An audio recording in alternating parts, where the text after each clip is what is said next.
Bom dia, boa tarde, boa noite. Obrigado novamente a todos e todas que estão acompanhando, assistindo essas lives. Espero que vocês estejam conseguindo acompanhar, estejam entendendo. Bom, e como ninguém me mandou nenhuma dúvida, então eu vou dar seguimento ao conteúdo. Mas antes disso, eu vou explicar rapidamente a atividade nova que foi passada no Classroom. Então, eu vou projetar minha tela aqui para vocês. Telinha projetada. Bom, seguinte, não tem nenhum segredo, vocês já estão acostumados a fazer atividades desse tipo comigo, mas apenas a título de esclarecimento. Essa daqui é uma avaliação bimestral, ela tem o perfil, logicamente, fechar o nosso bimestre, né? A gente equalizar esses pontos finais, então ela vale 4 pontos, essa avaliação, obviamente tem que ser feita individualmente, e a data de entrega é para 2 de outubro, tá? Então, por favor, procurem se organizar para não deixar nada acumulado.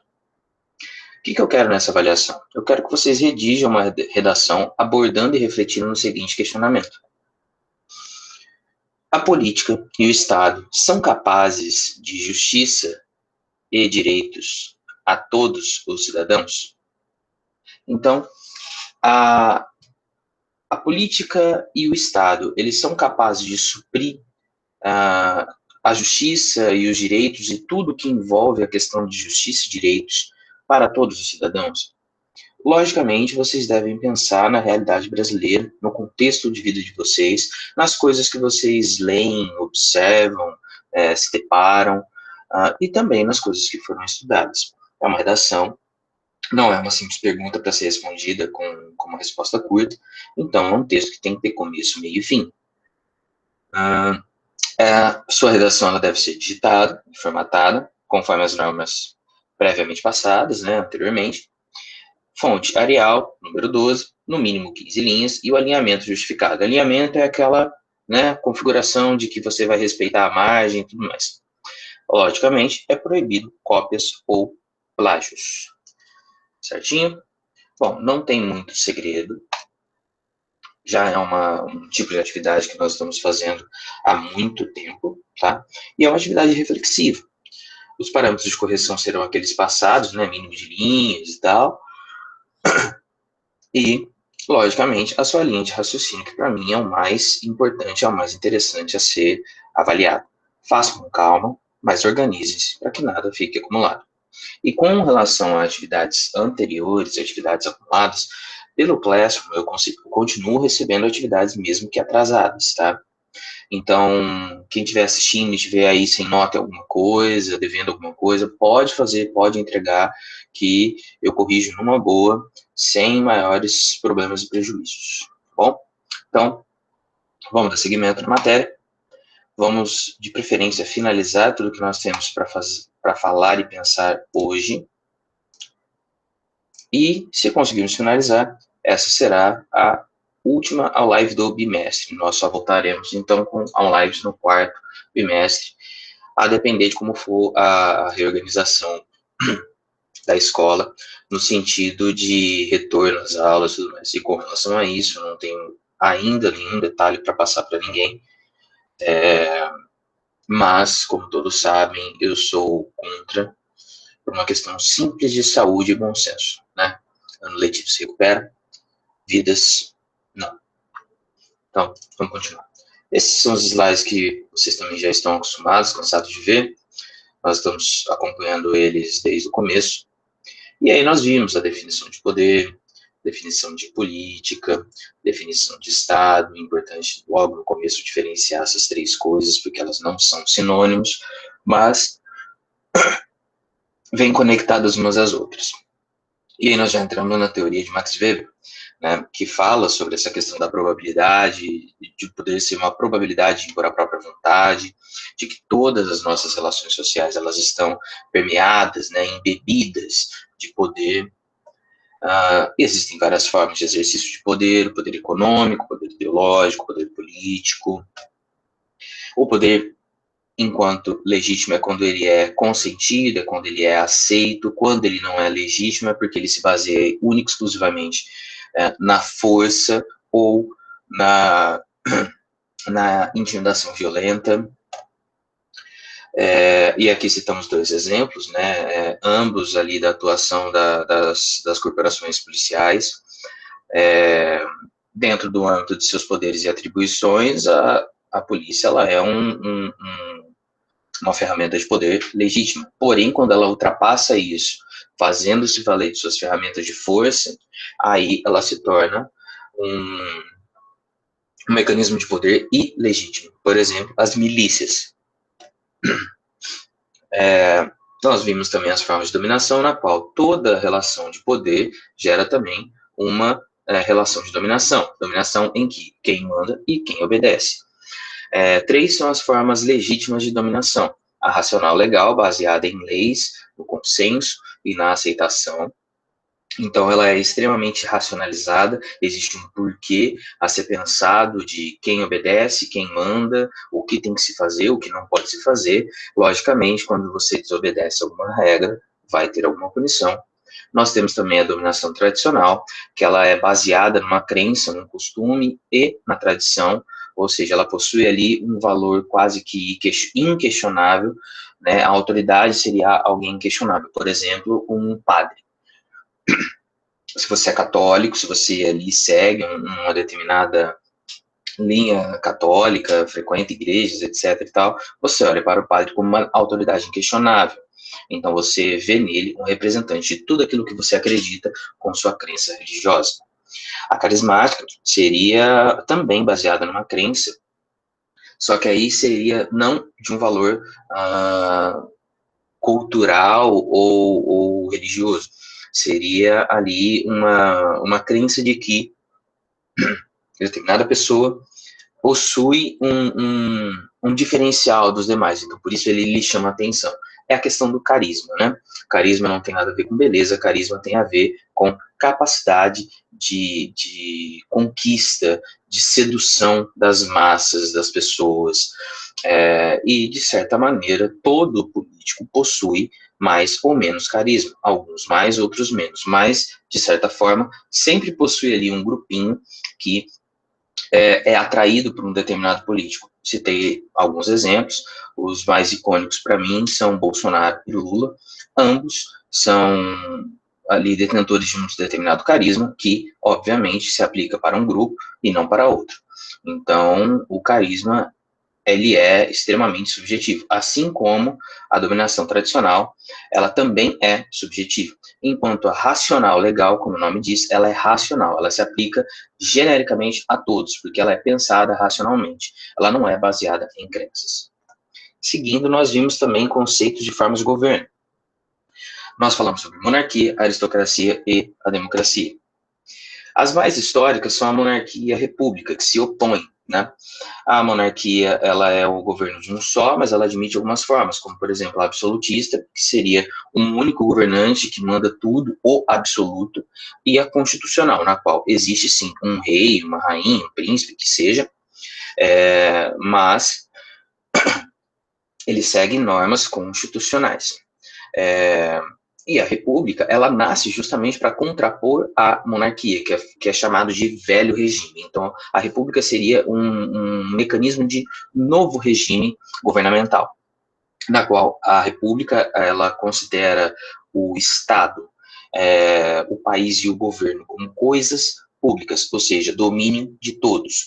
Então, é delegado algum tipo de representante político ou governante político que é advindo da vontade do povo. Aí se tem o melhor casamento de todos, que é república e democracia. Os sistemas de governo, eles dependem do relacionamento entre os poderes executivo e legislativo. O judiciário, dentre essas 3 balanças de poderes, ele seria algo um pouco à parte, porque o judiciário julga com base nas leis formuladas no legislativo e nas ações do executivo, né? Então, os 2 sistemas de governo majoritariamente aqui no nosso Ocidente, são o presidencialista e o parlamentarista.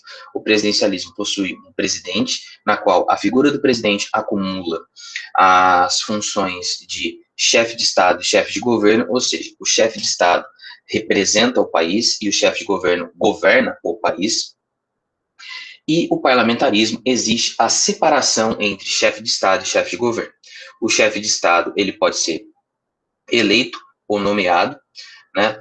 E o chefe de governo é aquele quem governa, que pode ser também eleito ou nomeado. Um exemplo, o Brasil ele é um país presidencialista, ou seja, o presidente do país governa e representa o país. Tá? Daí se tem também diversas críticas feitas em cima das figuras dos presidentes do nosso país, porque qualquer ato falho, qualquer atitude minimamente duvidosa ou questionável, já é o suficiente para colocar em xeque todo o país, porque aquela figura representa o país. Então, o que se espera dele é um mínimo de não só bom senso, mas um mínimo de eficiência e de elegância, já que se tem ali uma representatividade de todo um povo. No parlamentarismo, exemplo, Inglaterra, no parlamentarismo que se tem uma separação entre o chefe de Estado seria a rainha, se bem que ela é uma monarquia, não é uma república, mas o exemplo se aplica da mesma maneira. A monarquia, né, então a família real, representada na figura da rainha Elizabeth, ela é a chefe de Estado, ela representa o país, tá? O reinado. O chefe de governo é o primeiro-ministro. O primeiro-ministro, ele é um indicado da Câmara de deputados lá, normalmente é um indicado do partido que recebeu mais votos numa determinada eleição. Então, desse partido nasce um primeiro-ministro, na qual o primeiro-ministro governa o país, com o auxílio, evidentemente, das câmaras legislativas, né? Seguindo. Então, no presidencialismo, as eleições presidenciais, direto e indiretamente, por tempo determinado. Né? O que significa isso? Que as eleições presidenciais elas podem ser direta ou indireta, ou seja, direta é quando elas partem do voto popular, indireta é quando elas partem do legislativo, ou seja, o legislativo vota internamente e nomeia alguém para ser presidente. Mas elas são por tempo determinado, então elas têm prazo de validade. Um presidente não entra ali e não fica até o final da sua vida. Né? Um presidente entra ali com prazo de validade, ele vai entrar e vai ficar 4, 5, 6 anos que seja, mas ele vai ficar aquele tempo. Acabou aquele tempo, ele sai. E ele só sai antes se for por um processo de impeachment ou caso ele tenha morrido, né? Também, caso ele peça para sair, né? Caso ele renuncie ao cargo. O presidente exerce a função executiva, acumulando chefia de Estado e chefia de governo, como já tinha falado. E o presidente escolhe seus ministros. Os ministros seriam os braços do presidente, para poder ajudar na administração, na execução de projetos, nos cálculos tributários, em tudo que tem que ser feito na administração pública. Né? Há independência entre os poderes, visto que as eleições para o executivo e para o legislativo acontecem de forma desvinculada, ou seja, vota-se no presidencialismo, vota-se para o chefe de Estado e vota-se para os representantes legislativos, deputados, senadores, vereadores, etc. Então, há uma certa independência, você vai escolher frentes diferentes, sabendo que as duas governam conjuntamente, tá? A única coisa que não há no presidencialismo, pelo menos não de maneira geral, incluso aí o Brasil, é uma escolha do judiciário. Nesse ponto eu acho até um erro, porque o judiciário ele possui um cargo vitalício, quase que monárquico ali, e ele fica envolto em seus próprios pensamentos e atuando de modo a fiscalizar a Constituição e a execução dela, analisando se precisa ser modificado alguma coisa e aplicando a lei quando necessário. Num parlamentarismo, existe uma forte interação entre os poderes legislativo e executivo, porque, como eu falei, o executivo nasce do legislativo, né? Distingue-se chefe de Estado, que seria o monarca, o presidente, e chefe de governo, que seria o primeiro-ministro ou chanceler, e quem governa é o parlamento por meio do gabinete. O gabinete é constituído pelo primeiro-ministro e pelos demais ministros. Então, o primeiro-ministro nomeia seus demais ministros. Instrumentos importantes no parlamentarismo, né? O princípio da responsabilidade ministerial e o direito à dissolução do parlamento.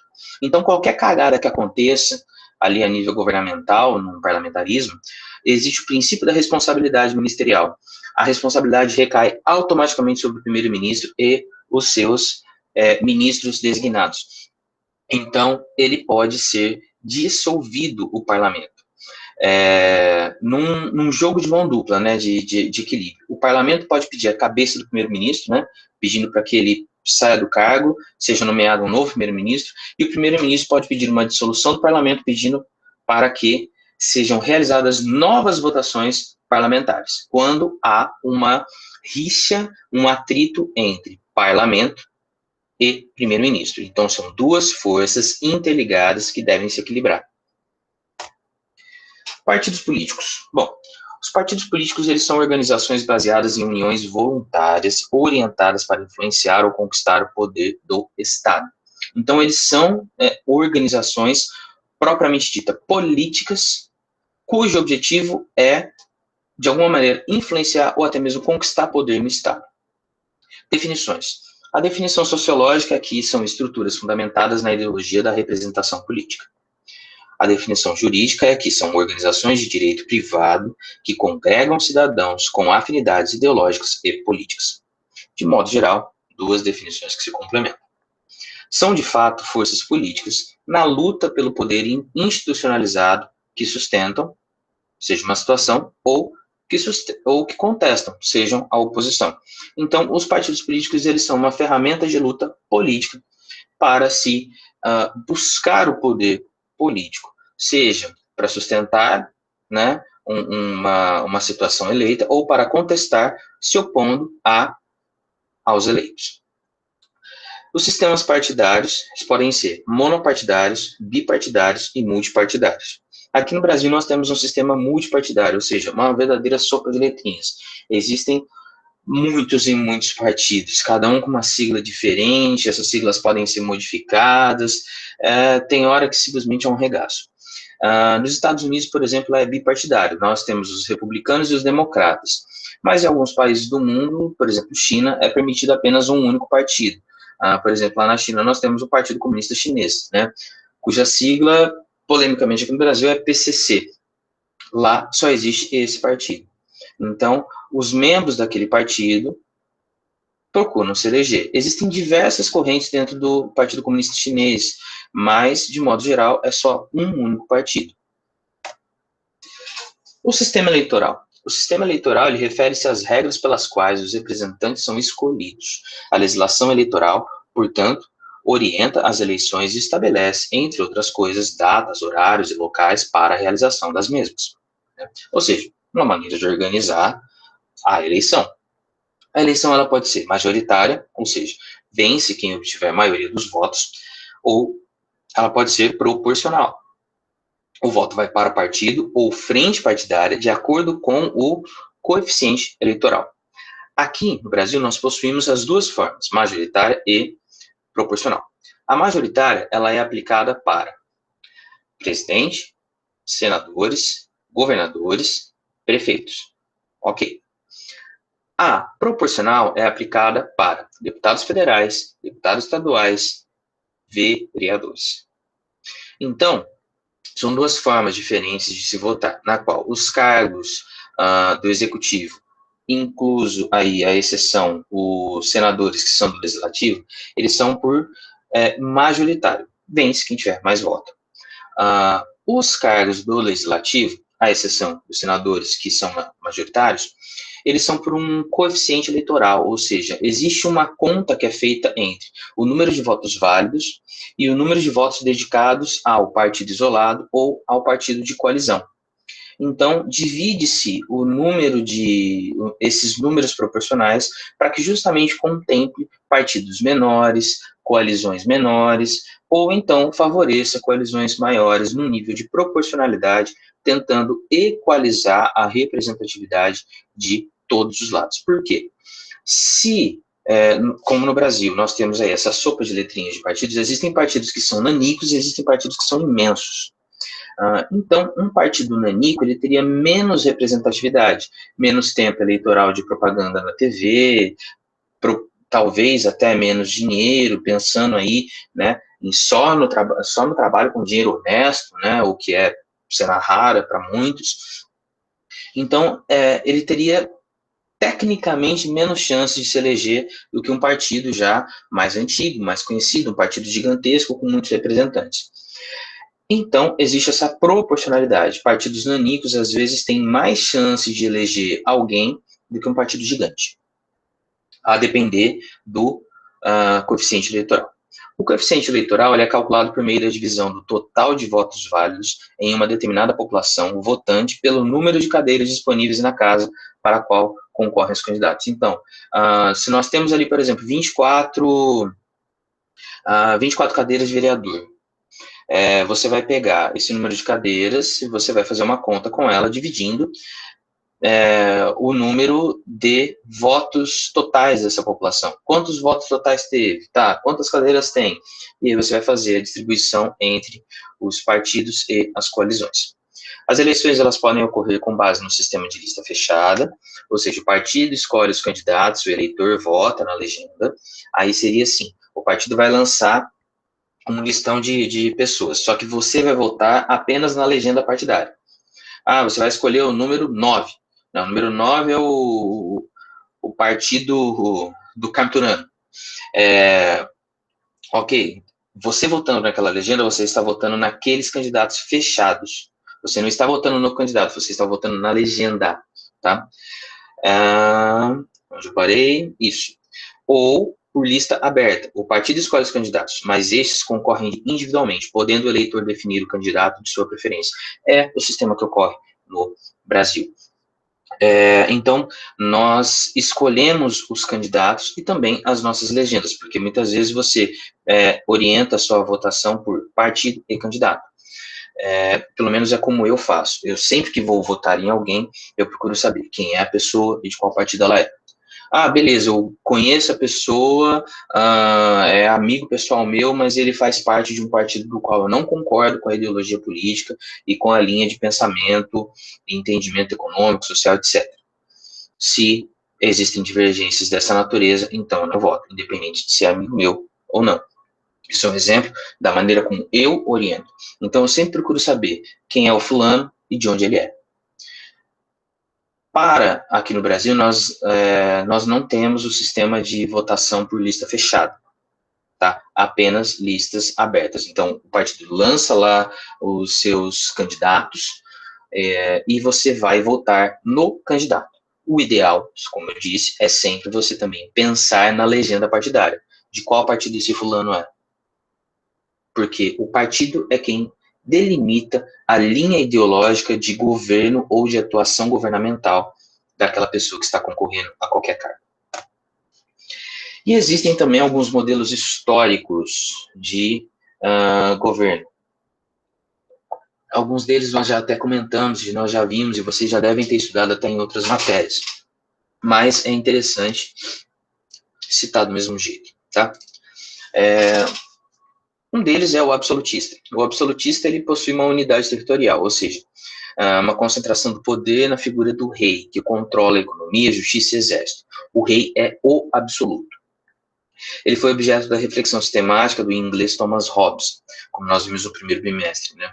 Então, o Hobbes, ele era um absolutista, ele acreditava que o poder deveria estar concentrado na figura de uma única pessoa, para que essa pessoa tivesse um governo mais eficiente e sem interferências. Nós temos também o liberal, ou o burguês, que preza pela soberania popular e representação política. O Estado como guardião da ordem. Sua principal função é resguardar a propriedade privada. Por isso também entra ali nesse know-how de governos burgueses, né? A separação entre público e privado. Separação também entre economia e política. E o Estado não intervém na economia. Sabe aquela lenda e tal da mão invisível do mercado, de que o Estado não deve intervir na economia, de que a economia se autorregula, de que deixa a economia para os economistas? Então, As primeiras teorias liberais, elas pensavam literalmente nessa separação entre Estado e economia, entre política e economia, perdão, na qual a política deveria cuidar das coisas públicas, sociais, enquanto a parte econômica, controlada principalmente por aqueles que têm dinheiro, cuidaria de si mesmo. Só que o que nós acabamos por ver é que sempre que surgem grandes crises, o Estado tem que intervir na economia, porque senão todo mundo se fode. Vejam agora, por exemplo, por conta de pandemia, por conta de uma ingerência do Estado brasileiro, por conta de uma série de coisas que foram sendo construídas desde 2016 até o atual momento, as pessoas estão pagando aí quase R$ 40 no quilo de arroz, feijão em alta, óleo de cozinha em alta, gás, gasolina, etc. Então, se o Estado não consegue intervir na economia, a tendência é que os grandes conglomerados empresariais vão apenas querer visar o lucro e literalmente dane-se à população, né? Infelizmente, no Brasil, o pobre está errado até quando sente fome. Seguindo, nós temos um modelo socialista. O modelo socialista ele surge para questionar o modelo liberal, né? E ele questiona as desigualdades entre as classes sociais, que no modelo liberal é o que impera, né? Essa grande separação entre classes sociais, uma medida do mais pobre até o mais rico. Ela defende as profundas transformações nas formas de produção e apropriação das riquezas produzidas pelas sociedades, ou seja, tudo seria do Estado. O Estado controlaria tudo e dividiria tudo, procurando equalizar a sociedade e acabar com desigualdades sociais. O Estado socialista teria papel e existência transitórios, tá? Ou seja, o Estado socialista ele não deveria ser perpétuo. O Estado socialista ele deveria ser transitório, ao ponto de que, quando acabassem as desigualdades sociais, viesse um novo Estado, ou um novo estágio, melhor dizendo, do mundo, que seria, na visão ali dos mais utópicos, o comunismo. E também estabeleceria a ditadura do proletariado, ou seja, o Estado, na figura do proletariado, governaria tudo, ou seja, tudo seria do proletariado. Nós tivemos algumas experiências que surtiram até um certo efeito positivo, principalmente de ganhos sociais e de equalização dessas desigualdades. Mas, a longo prazo, isso se mostrou até que um pouco ineficiente, porque não foram estados socialistas transitórios. Acabaram se perpetuando ao longo do tempo e não conseguiram ali largar o osso do poder e da política. Nós temos também o nazista e o fascista, muito polêmicos, mas infelizmente ainda atuais. O nazista e o fascista, eles também questionam os modelos liberal e socialista. Então, como muita gente diz que o nazismo e o fascismo são de esquerda, não, essas pessoas que dizem isso provavelmente comem capim, ao invés de cereal no café da manhã. O Estado nazista e fascista, ele questiona o modelo liberal na separação entre economia e política, mas ele também questiona o modelo socialista porque dentro do Estado nazista e fascista existe ainda a perpetuação de um poder totalitário absoluto, mas não do proletariado. E também não se tem por interesse equalizar a sociedade e acabar com desigualdades sociais. O interesse é continuar mantendo as desigualdades sociais, principalmente a diferença abismal entre pobres e ricos. O Estado paira acima de todas as organizações da sociedade, estendendo seus tentáculos por toda parte, ou seja, o Estado controlaria tudo, seria literalmente uma linha ditatorial, totalitária. Forte aparato ideológico, com ênfase na valorização da educação, só que num sentido de valoriza-se a educação para controlar a população, ou seja, ensina-se aquilo que quer, ensina-se aquilo que vai manter as pessoas alienadas. E uma extrema nacionalização da economia, ou seja, tudo é em prol da pátria, tudo é em prol da nacionalização da economia. Não no sentido de querer estatizar tudo, mas no sentido de querer valorizar a pátria a todo custo, inclusive implementando guerras contra outras nações, simplesmente para provar que a sua é a maior de todas. Foi assim no fascismo, foi assim no nazismo e em diversas outras experiências. Nós possuímos também o estado de bem-estar social, que seria uma alternativa às crises do sistema capitalista.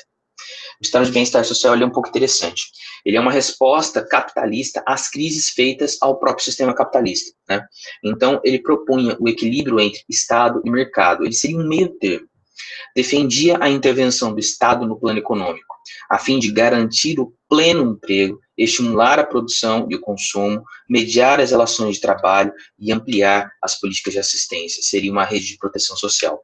Então, como muitos insistem em dizer que o Brasil, depois de anos de governo, né, do PT, virou um Estado socialista, não.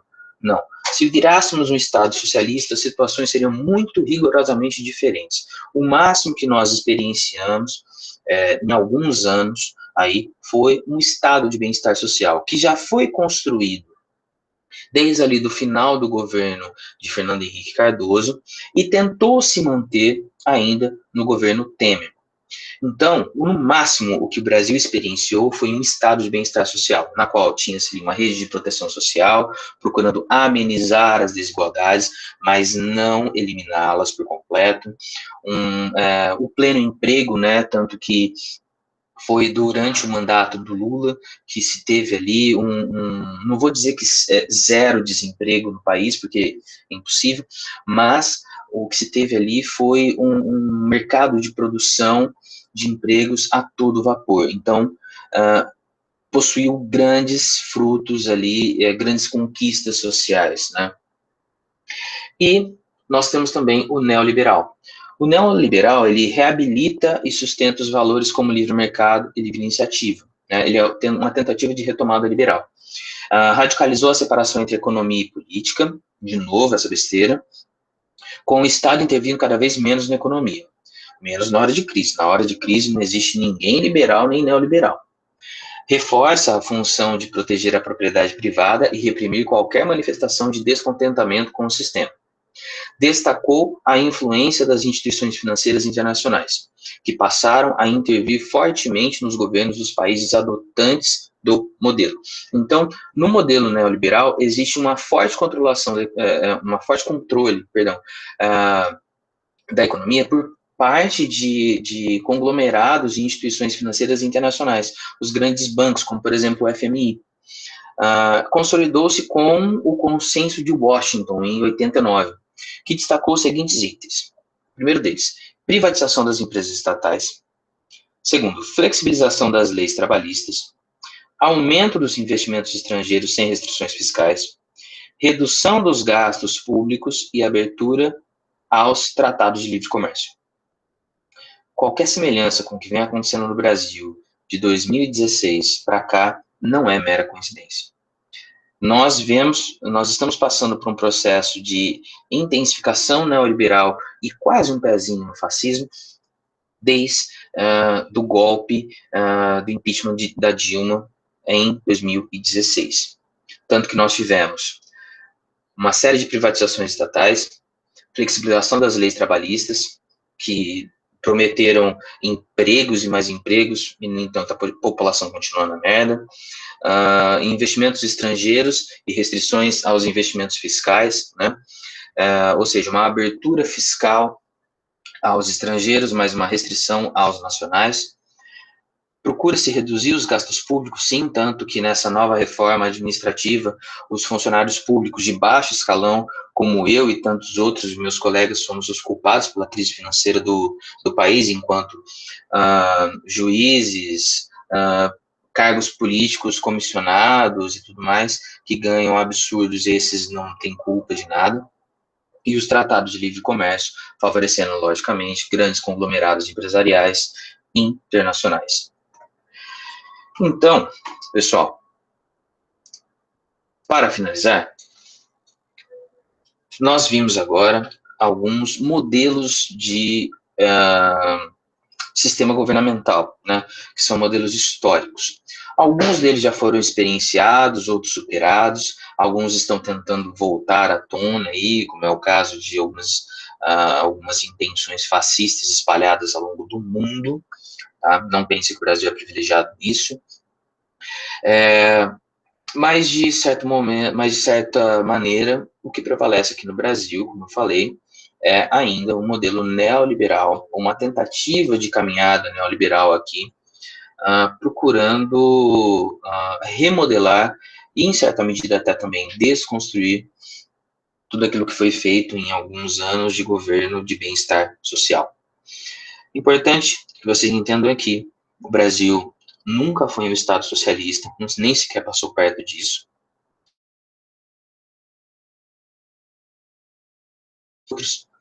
Mas, no máximo que nós experienciamos aqui foi um estado de bem-estar social. E, como eu disse, é uma alternativa interessante ao capitalismo voraz e cru que é pregado tanto no liberalismo quanto no neoliberalismo. Bom, espero que vocês tenham entendido, espero que tenha sido de bom proveito para vocês. Por favor, organizem-se com as atividades, não deixem de fazer elas, não esmoreçam, não larguem mão da escola, porque vai ser um prejuízo muito grande. E qualquer dúvida, podem me procurar, tá bom? Vou ficando por aqui e até a próxima. Tchau, tchau.